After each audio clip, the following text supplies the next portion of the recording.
हूं अंजना ओम कश्यप। कुछ ही देर में अपने बहस की शुरुआत करेंगे। नाम बदनाम क्या विदेश में वाकई प्रधानमंत्री नरेंद्र मोदी ने अगर हिंदुस्तान का जिक्र किया तो उससे बदनामी हुई, ये आरोप कांग्रेस पार्टी की है। लेकिन उससे पहले आइए आप सीधे लिए चलते हैं। इस वक्त अंबाला पहुंचे हैं राहुल गांधी।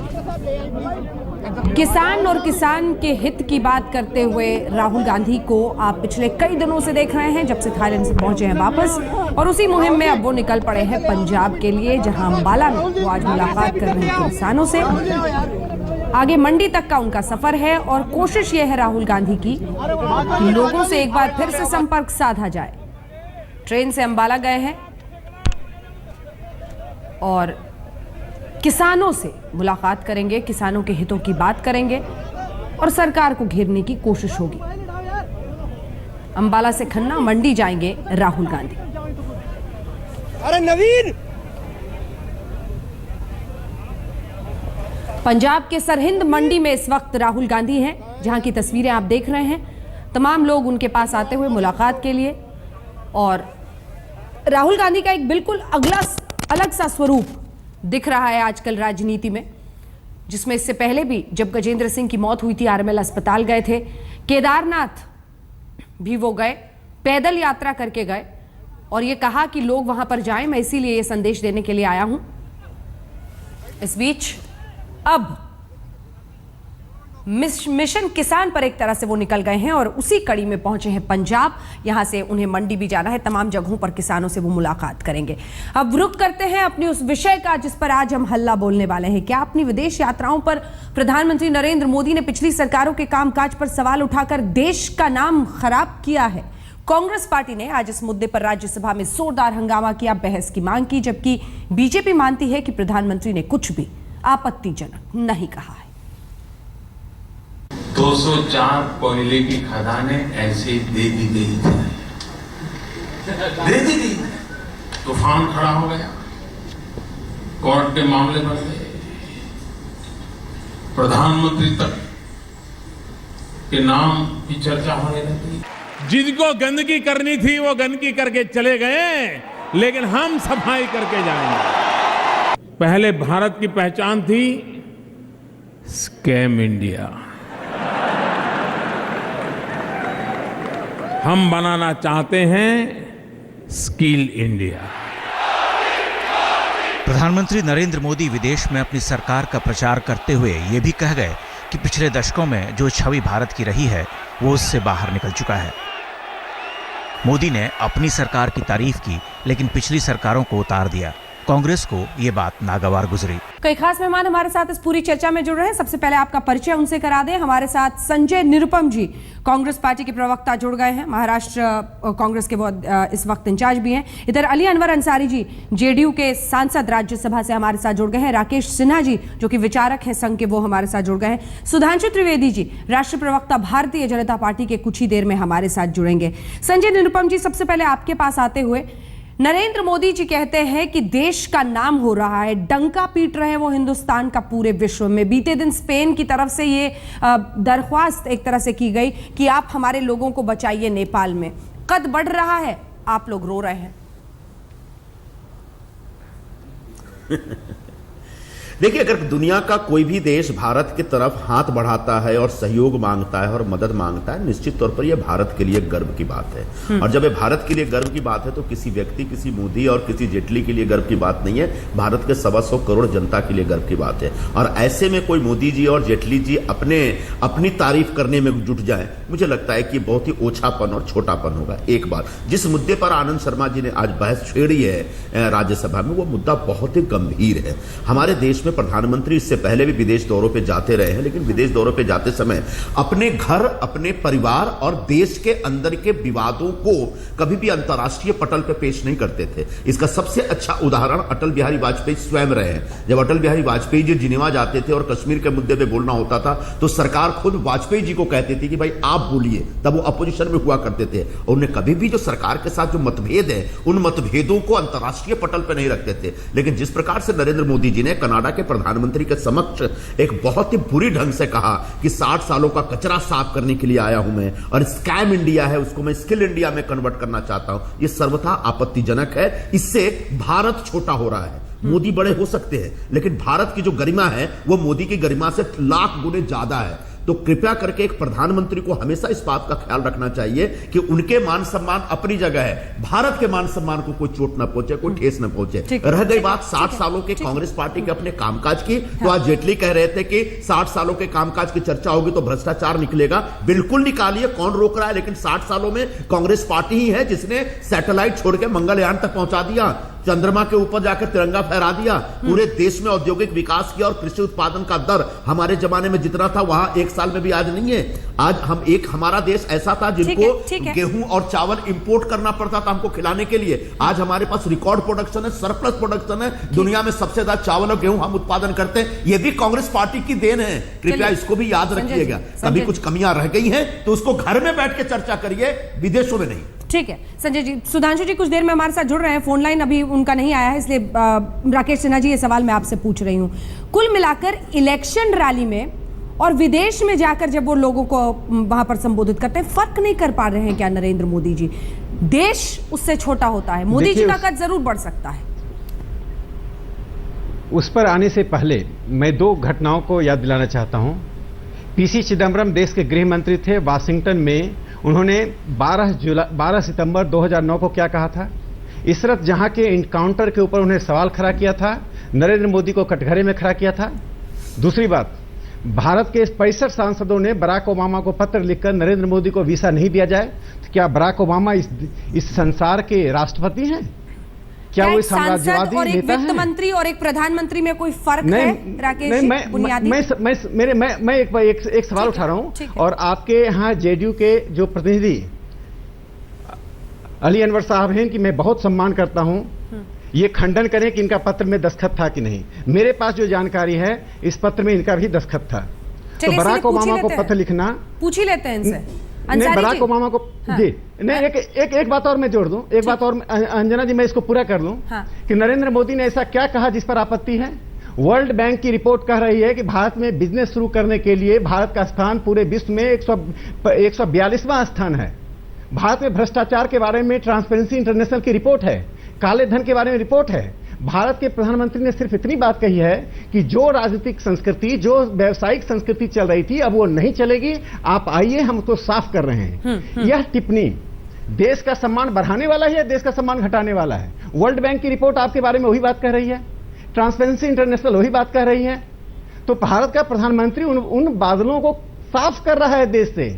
यह कह रहा है कि जो बातें कही जा रही हैं उसमें अगर सत्यता है भी, तो अब वह बातें भारत की राजनीति में, भारत की अर्थव्यवस्था में नहीं रहेंगी। उन्होंने किसी प्रधानमंत्री का नाम नहीं लिया। इंदिरा गांधी ने, एक बस मैं अंतिम बात कह दूं, इंदिरा गांधी ने 1976 में सोवियत यूनियन में जाने के बाद जयप्रकाश नारायण पर, जिस पार्टी से, जेडीयू से जुड़े हुए हैं अली अनवर साहब, अब तो जनता परिवार हो गया, उस तमाम जयप्रकाश बाबू से लेकर आंदोलन के बारे में इंदिरा गांधी ने जो इंटरव्यू दिया था, जो भाषण दिया था, कृपया संजय निरुपम जी उसको पढ़ लें। सोवियत संघ की भूमि पर इंदिरा गांधी ने 1976 में क्या कहा था। विदेशी पत्रिका टाइम मैगजीन को जयप्रकाश नारायण को प्रतिक्रियावादी बताते हुए साक्षात्कार दिया था। तो अपने इतिहास को झांक लें, फिर इस तरह की बातें करें। चलिए ठीक है। अंसारी साहब, दस्तखत किया था आपने नरेंद्र मोदी जी के खिलाफ। देखिए अंजना जी, प्रोफेसर राकेश सिन्हा साहब इतने पढ़े लिखे इंसान हैं और इस तरह की गैर जानकारी वाली बात बोल रहे हैं। अब देखिए, प्राइम मिनिस्टर जो होता है वो एक इंस्टीट्यूशन होता है, हम लोग उसकी बात कर रहे हैं।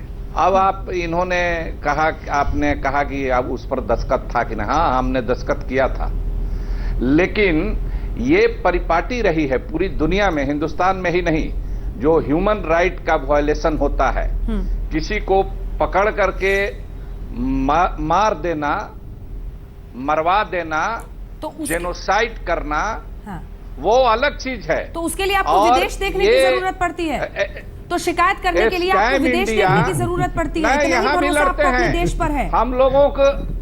हम लोग समाजवादियों को कि अंजना जी, ह्यूमन राइट का जहां जहां वॉयलेशन हुआ है, हर प्लेटफार्म पर हम लोग लड़े हैं और दुनिया के दूसरे देशों के लोग लड़ते हैं।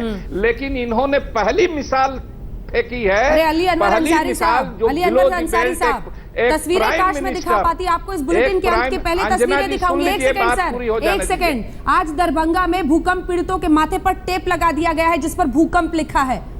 यह भी ह्यूमन राइट्स वायलेशन है।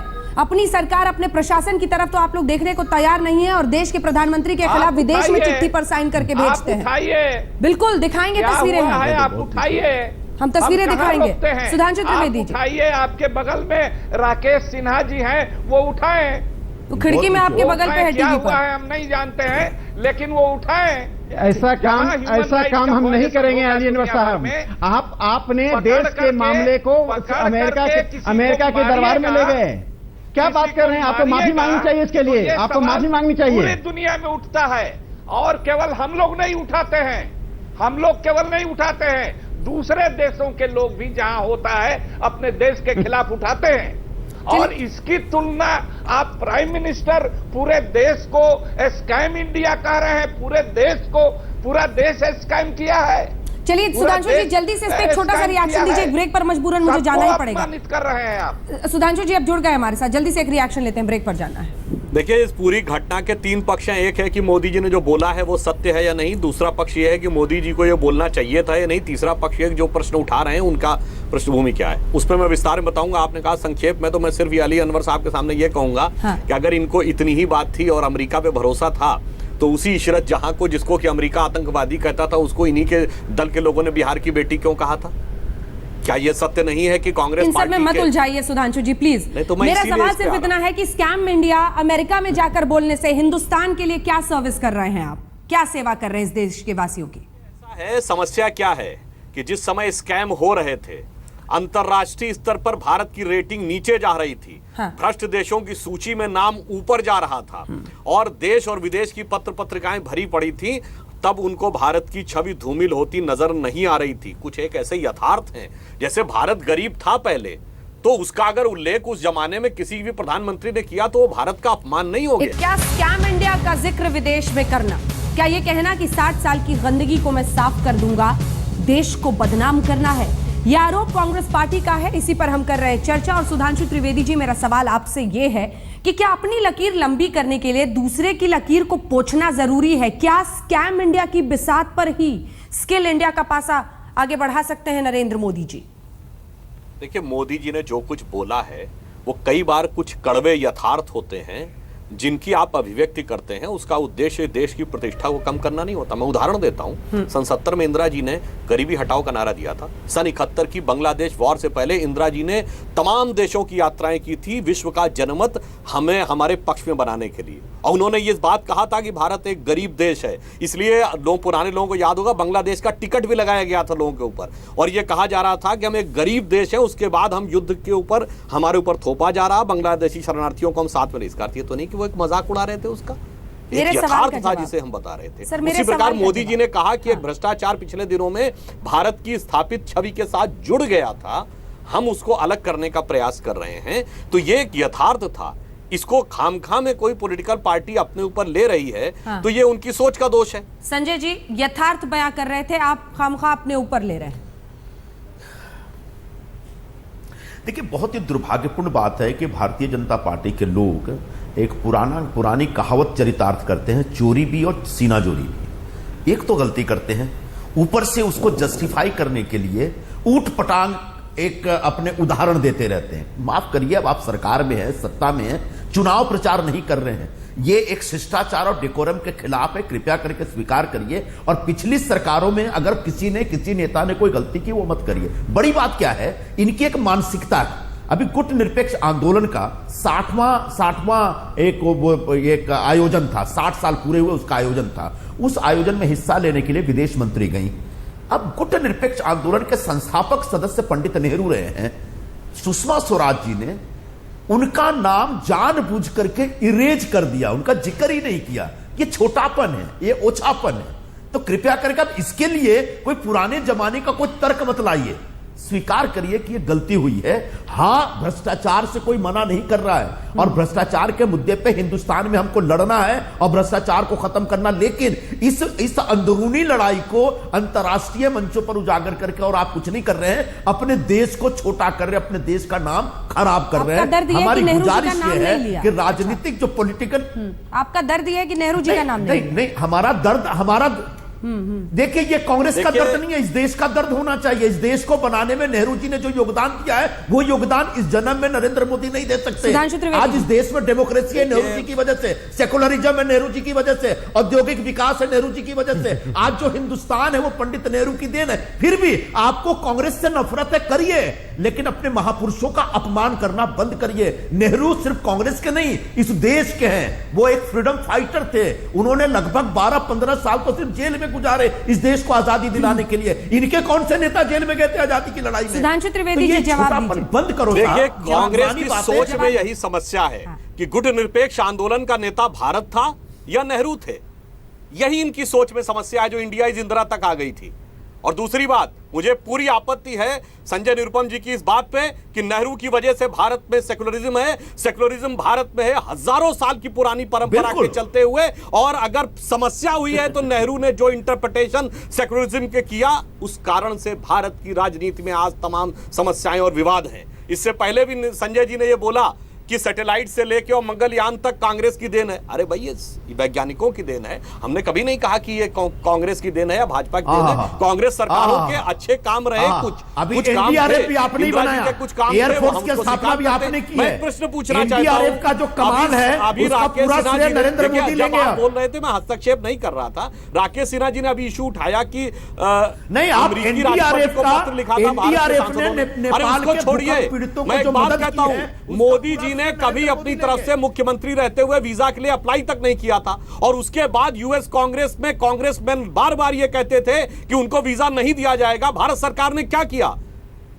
मुख्यमंत्री भारत की गणतांत्रिक व्यवस्था में प्रजातांत्रिक पद्धति से पूरी तरीके से नियुक्त, निर्वाचित, संवैधानिक पद पर थे, और उसके बाद आप लोग उसका मजाक उड़ाते थे। मैं एक और घटना याद दिलाना चाहता हूं, विकीलीक्स में एक बात आई थी जो आज तक भले उसको खंडन नहीं किया है राहुल गांधी ने, कि विकीलीक्स में राहुल गांधी ने अमेरिकी अधिकारियों से कहा था कि भारत को हिंदू आतंकवाद से खतरा है। सच था झूठ, मगर आज तक राहुल गांधी ने खंडन नहीं किया। आप भारत की छवि अच्छी कर रहे थे।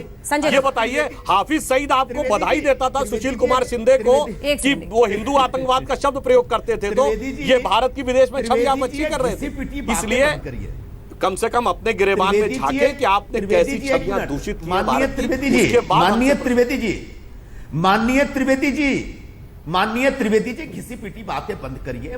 मुख्य बात यह है कि किसको वीजा देना है, ये भारत का विषय नहीं था, सामने वाले देश का विषय था। इसलिए हम किसी अमेरिका या नागालैंड या हॉलैंड या इंग्लैंड को प्रभावित ही नहीं कर सकते। बिना वजह आप लोगों ने इस तरह का इश्यू बना दिया कि भारत के दबाव में नरेंद्र मोदी को वीजा नहीं मिल रहा। आज राहुल गांधी ने अमेरिकी अधिकारियों से यह शब्द बोला कि नहीं भारत के बारे में। सुनिए ना, एक मिनट, सुशील कुमार शिंदे ने बतौर गृह मंत्री वीजा मिल रहा है, ये कहा कि हिंदू आतंकवाद खतरा है भारत के लिए, और पाकिस्तान से बधाई मिल रहा है।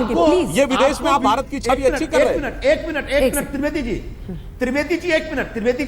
त्रिवेदी जी, मान्यवर, एक मिनट। आज आपके प्रधानमंत्री को इतना वीसा मिल रहा है कि ये प्रधानमंत्री है कि विदेश मंत्री है, खुद ही नहीं तय कर पा रहे।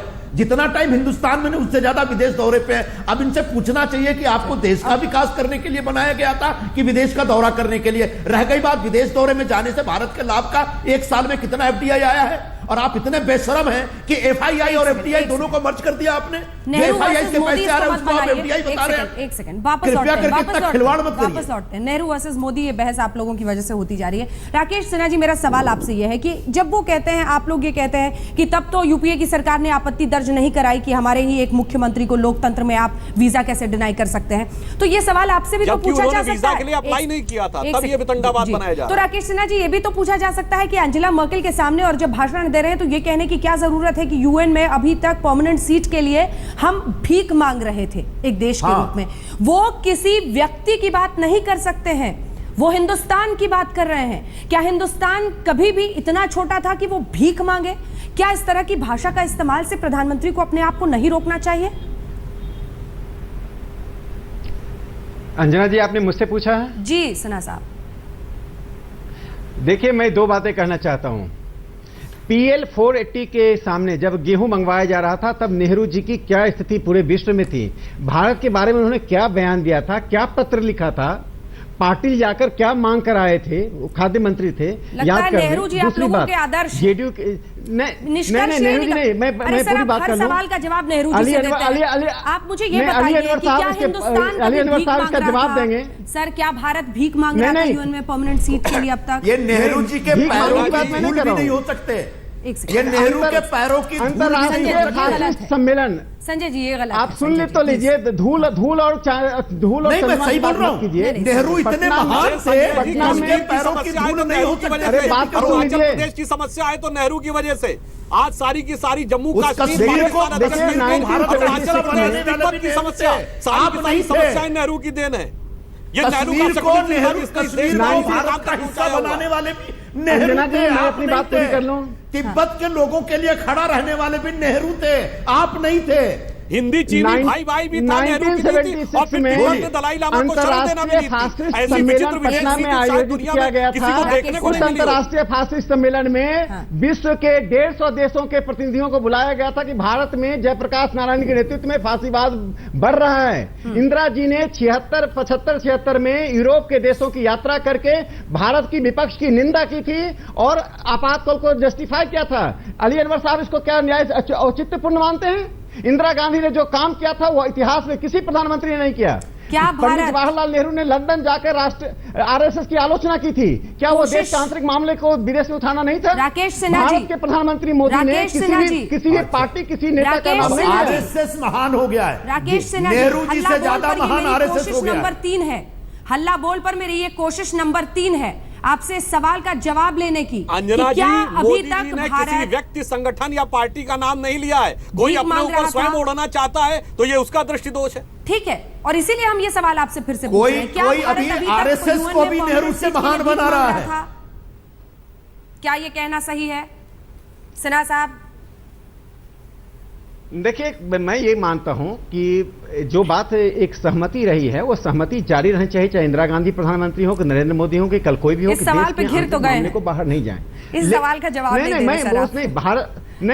मैं वर्ल्ड बैंक की रिपोर्ट को कोट कर रहा हूं। वर्ल्ड बैंक और ट्रांसपेरेंसी इंटरनेशनल जो भारत वर्ल्ड बैंक की रिपोर्ट बाद में कोट करिए। पूरे देश को भिखारी आपने बताया अंतर्राष्ट्रीय मंचों पे। अरे कौन कहता है? किसने पूरे कहा? देश को भिखारी आपके आप प्रधानमंत्री क्या करते थे? अंतर्राष्ट्रीय मंचों पे? FBI हमारा देश भिखारी नहीं है। भिखारी आप हो सकते हैं, की बात चल रही थी। हो सकते हैं। हमारा देश भिखारी नहीं है। विदेशों में हमारे देश को भिखारी कहने का हक आपको नहीं है। 1976 में क्या किया था? आप जवाब दीजिए। आप जाके आपके प्रधानमंत्री विदेशों में हिंदुस्तान को भिखारी कहते हैं। हमारे तमाम प्रधानमंत्रियों का अपमान, न सिर्फ नेहरू, इंदिरा जी, अटल बिहारी वाजपेयी का अपमान आप कर रहे हैं। क्या चुना था? क्या अली अनवर साहब जवाब दें। क्या ये बताइए कि सुरक्षा परिषद में हमें 22 सीट मिले, इसके लिए प्रयास करना भीख मांगना था? क्या अटल बिहारी वाजपेयी भीख मांग रहे थे? प्रतिनिधियों को बुलाया? नरेंद्र मोदी बताएं, क्या अटल बिहारी वाजपेयी भीख मांग रहे थे? क्या पूरा देश भिखारी है? कांग्रेस देश को भिखारी बनाते हैं आप अंतर्राष्ट्रीय मंचों पे जाके, और उसके बाद चोरी और सीनाचोरी नहीं हो जाएगा। आपको शर्म आनी चाहिए। उस वक्त आप, मैं चिल्ला नहीं रहा हूँ, आपको एहसास दिला रहा हूँ नहीं कि थे, आप लोग आपकी गुनाह गलती कर नहीं रहे है। हैं। उस वक्त आप भारत का शिवसेना नाम में खराब कर रहे थे। हैं। उस वक्त आप शिवसेना में हुआ करते थे। अब छोड़ो यार शिवसेना, कांग्रेस ने क्या शिवसेना करते रहते हो? जो मुद्दा उठाया उसका जवाब दो। जो सवाल पूछा जा रहा है उसका जवाब दो। आपने भारत को भिखारी बताया। आपके प्रधानमंत्री ने भारत के नाम में पट्टा लगाया। उस वक्त आप शिवसेना के जब भी सवाल पूछो तो आप शिवसेना में चले जाते हो। सलमान खुर्शीद अरे ने जब सवाल पूछो आप शिवसेना में चले जाते हो। सवाल का जवाब दो। भारत के दम है तो सवाल का जवाब दो। अंसारी जी से जल्दी से मैं रिएक्शन ले लो। भारत को भिखारी कहने का हक आपको नहीं है। विदेश में जाकर भारत के उच्चतम न्यायालय और चुनाव भारत को भिखारी कहने का हक नरेंद्र मोदी को नहीं है। कांग्रेस को भारत को भिखारी कहने का हक आपको नहीं इंदिरा है। गांधी ने इस देश आप की भीख बदनामी मांगो। की, इस भारत देश की भिखारी लोकतंत्र नहीं को है। तोड़ने के लिए विदेशों से सहायता मांगी थी। अंसारी जी, भैया क्या सवाल इसके का लिए- जवाब एक सेकंड, दो। सर, एक दम है सेकंड, तो एक सवाल का सेकंड, जवाब दो। अंसारी जी, क्या इसके लिए, मैं आऊंगी सुधांशु जी आपके पास। अंसारी जी, क्या इसके लिए देश की संसद का वक्त बर्बाद होना चाहिए? तो हम आपसे गुजारिश करेंगे जी सर, कि स्कैम इंडिया, ये अंग्रेजी शब्द है, हाँ, इसका जरा हमारे भाजपा के मित्रों को और इनके जरिए देश के लोगों को जरा तर्जुमा करके हिंदी में बता दीजिए कि ये स्कैम इंडिया का मतलब क्या होता है। हम ये नहीं कह रहे हैं कि ये मतलब नहीं जानते हैं, ये तो सोए हुए को न जगाया जाता है। जानबूझ करके ये इस तरह की बात कर रहे हैं पढ़े लिखे लोग। अरे कायदे से मान लेनी चाहिए कि गलती है, आगे से ऐसा नहीं करेंगे। दूसरी बात जो हम कहना चाहते हैं कि देखिए, हमने शुरू में कहा कि प्राइम मिनिस्टर एक इंस्टीट्यूशन होता है। एक प्राइम मिनिस्टर दूसरे प्राइम मिनिस्टर से, एक राष्ट्रपति दूसरे राष्ट्रपति से, एक मंत्री इंटरनेशनल किसी फोरम पर दूसरे देश के विदेश मंत्री या किसी और मंत्री से बात करते रहता है, और दूसरे सभा सम्मेलन, गोष्ठी, सेमिनार और अभियान वो अलग चीज है। लेकिन ये अलग चीज है, इसमें फर्क करना चाहिए। पढ़े लिखे लोग हैं हम लोग, बैठे हुए हैं, बहस कर रहे हैं। तीसरी बात जो मैं कहना चाहता हूं, बात कर रहे हैं आप कि एक सांसद को अधिकार है पत्र लिखने का कि वीजा नहीं दिया जाए। आपने पत्र लिखा था, आप माफी मांगिए। अली अनवर साहब, आपको अधिकार है कि आपने अमेरिका के राष्ट्रपति को भारत के बिल्कुल अधिकार है, माफी शर्म आपको आनी चाहिए। आप नौ साम्राज्यवादियों को, आप अमेरिका के बराक ओबामा के सामने शर्म आनी चाहिए। मोदी को भी आपको किसी को दुनिया में आप सांसद थे, दुनिया में किसी सरकार को अधिकार है क्या होता है कि किसी को फेक इनकाउंटर में मार दे? आपने अमेरिका के राष्ट्रपति से भीख मांगा कि भारत के मामले में हस्तक्षेप किया जाए। का अधिकार है क्या? दुनिया के इतिहास में पहली बार वहां के सांसदों ने अमेरिका के राष्ट्रपति को पत्र लिखा था। बिना मुकदमा चलाए क्या अधिकार? आप सांसद हैं, देश के संसद के सदस्य के नाते आपने अमेरिका के राष्ट्रपति का आमंत्रण किया। आप सीनेट के सदस्य नहीं थे, आप अमेरिका के हाउस ऑफ रिप्रेजेंटेटिव के सदस्य नहीं थे, नहीं उठता है। आप भारत के राज्यसभा के सदस्य थे, अमेरिका के सीनेट के सदस्य नहीं थे। आप जवाब दीजिए इसका, आप जवाब दीजिए और माफी मांगिए। आपको पहले माफी मांगना चाहिए, फिर भारतीय जनता पार्टी सवाल करना चाहिए। काउंटर का आपके नेता ने, आपकी पार्टी ने गुजरात के अंदर फेक इनकाउंटर किया है, इसका सवाल। सुधांशु त्रिवेदी जी, अगर वाकई इतने सही हैं और इतने तटस्थ हैं आप लोग अपनी पोजीशन पर, तो क्या आगे भी विदेश जाकर प्रधानमंत्री यूपीए और यूपीए सरकार पर हमला करते रहेंगे? सीधा जवाब दीजिए। पहली बात जो मोदी जी ने बोला है, जिस वाक्य को लेकर कहा जा रहा है, उसके शब्द को तो छोड़िए, वो उन्होंने एक पब्लिक प्रोग्राम में बोला है, किसी औपचारिक वार्ता का पार्ट या ऑफिशियल प्रेस रिलीज का पार्ट नहीं है।